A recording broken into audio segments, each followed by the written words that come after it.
দেখো মাকে দেখাচ্ছে, মা চেয়ারে বসে চুল আসছে। আর দেখছি দীপা আসে কিনা। কি মা, দীপা আসছে? দীপা আসছে? দীপা আসছে? দীপা আসছে?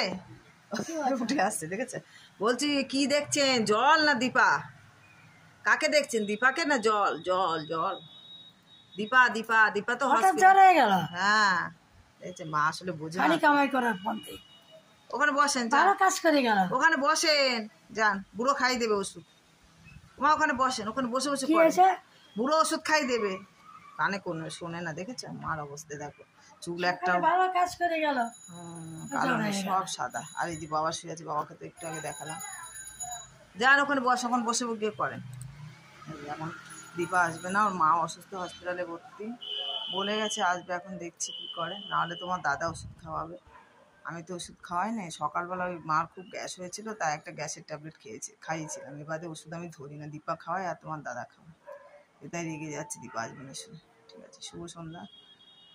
আমাদের অবস্থা খুবই খারাপ, বাড়ির সামনে, বাড়ির ভিতরে জল, সব ঘরে জল উঠেছে। তো রাখি বন্ধুরা।